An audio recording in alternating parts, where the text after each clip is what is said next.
Do you know what amazes me? Do you know what absolutely amazes me?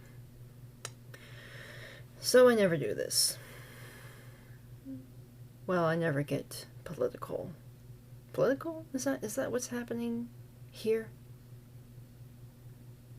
I suppose welcome to housekeeping number 2. Where have I been?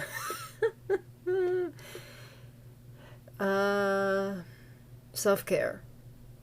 But I have a moment, and I'm gonna do a little quick thing. Because I'm sure there are gonna be people who come and listen to this show and go, "Hey Faith, where have you been? You said last time you did this sort of thing, you said you had a bunch of interviews planned." Oh, I do. I'm only one person though, and I'm currently in the process of scaling back sort of like what I do as a creative. But in the process of that, there has been a really, really interesting shift in the world. A lot of things happened. Things that I can't speak to because I just don't have the information to speak to, but one thing I will always speak to. And proudly and loudly and unapologetically at this point in my life. Maybe years ago I would not have, but at this point I'm pretty confident in who I who I am as a young woman who is openly autistic and wants to make her platform and any platforms that I have, whether it's my writing, my redbubble, my audio drama work, for the time that I'm working on, when I'm working on this podcast, which will, go forward in the foreseeable future, for as long as I have the energy to do what I need to do. I want to say that there have been interesting conversations and interesting things in the news, and I try not to really look at the news because it is angering, it is depressing, it gets you into a negative mindset. I try to avoid that, but I could not in the last 3 days really avoid that because some interestingly historic things were happening. Well, some historic things were happening. And then some stupid things happened. Some really stupid things were said.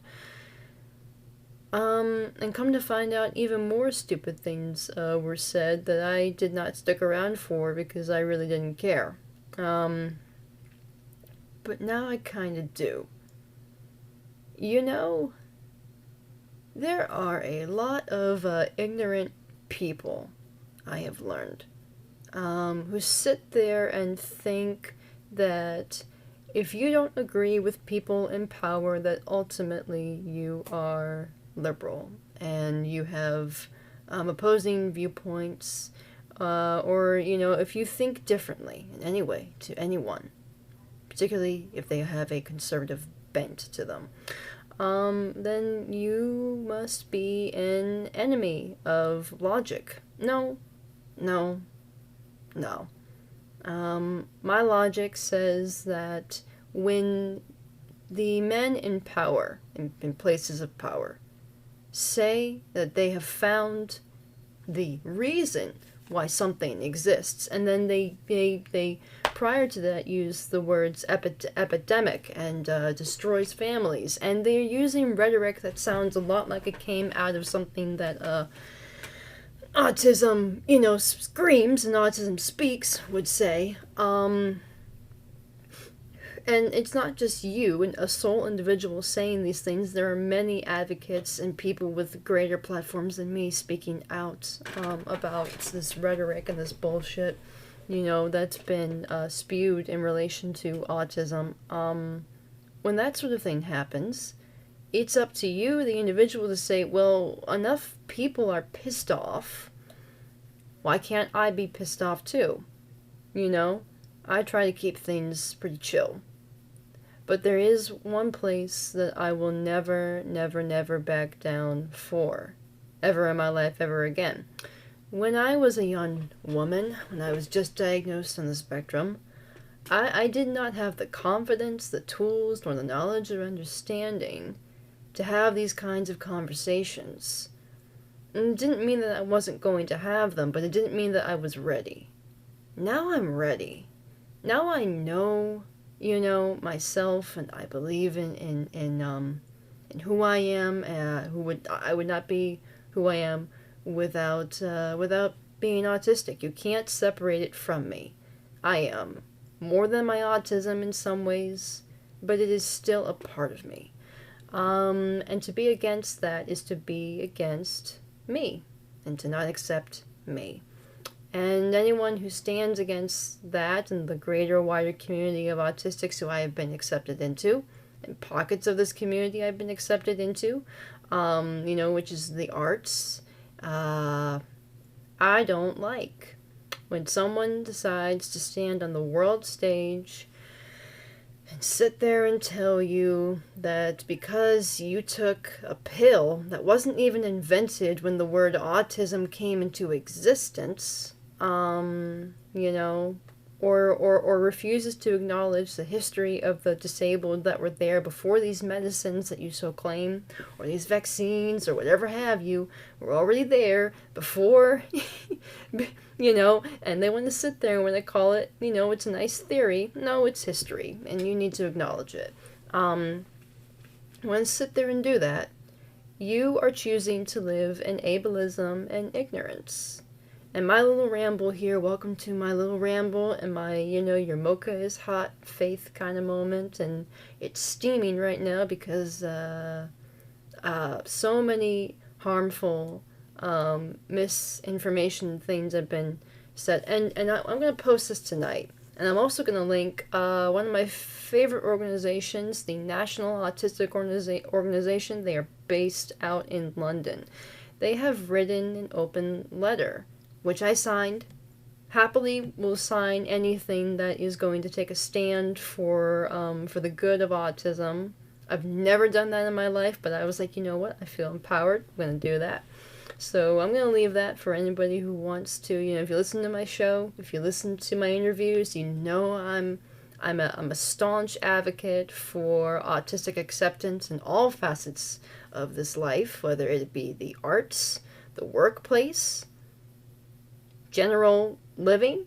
I will leave a link to that open letter from the National Autistic Society, down below.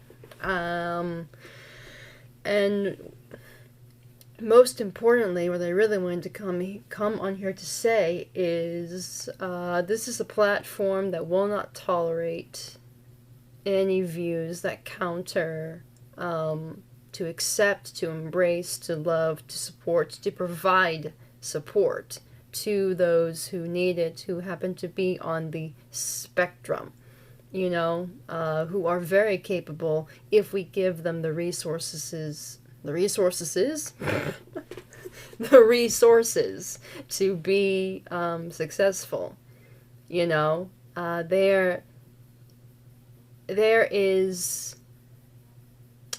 It is a very complex issue what we are facing, but I am here to say that on this platform, that shit doesn't fly. And anything in relation to, to trying to sit there and to come at me and say, oh, you listen to this, or you listen to that, or da-da-da-da. No, I have been listening to all kinds of resources for years. For 9 years. I was diagnosed 9 years ago. And in that time, I have gained a plethora of knowledge about myself and about what it means to be autistic and the vastness of that. And I'm not going to sit there and let someone who abuses their power and abuses rhetoric of things that they clearly don't understand, to enter us into an age of, again, another, let's blame the refrigerator mums of the 60s into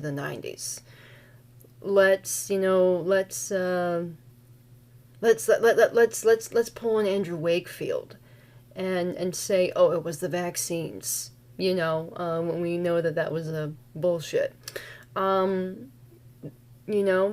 Pulling no punches here.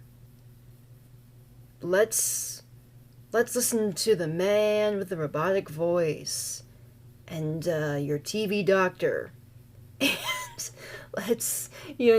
let's come out here unprepared, to say big words, and to insult, and to attack, the medical resources, to cut the funding, to make it impossible, to make those with disabilities as further second-class citizens, and to fearmonger. I may lose followers, listeners, whatever when this comes out. But then again, if that happens, I knew that you were never for me. I am an advocate. I listen to multiple sources. I do my research because I am a researcher, and I'm not just a historical one at that. So, if you so care,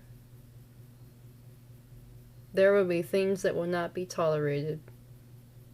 And I will be frank with you about it.